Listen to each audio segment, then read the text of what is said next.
have the memory of Saint.GILES, usually is represented as an old man with an arrow in his knee and accompanied by a deer. We know very little about the saint.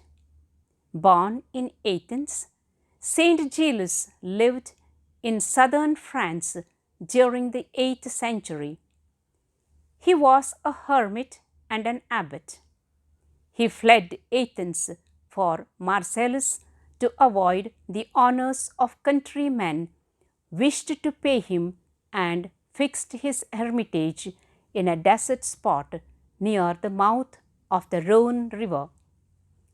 He lived on wild roots, herbs, and the milk of a deer, which he had befriended as it was being hunted down by the king's hunters.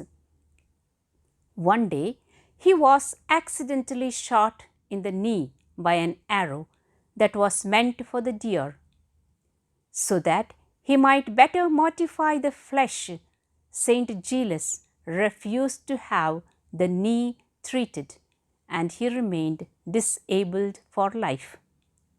The king greatly esteemed the holy hermit and gave him land on which to build a monastery, which became the large and flourishing Abbey of Saint.GILES-du-Gard. Innumerable churches were dedicated to Saint.GILES, the only saint among the 14 holy helpers who is not a martyr.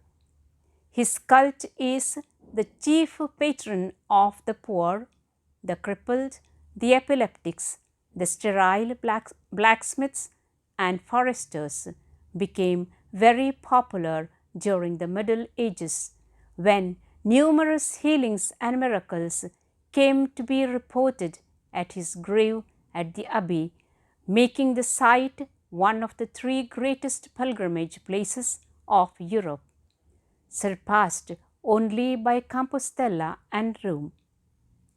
The famous quote of today's saint is, "No man can attain to the knowledge of God, but only by humility. The way to mount high is to descend."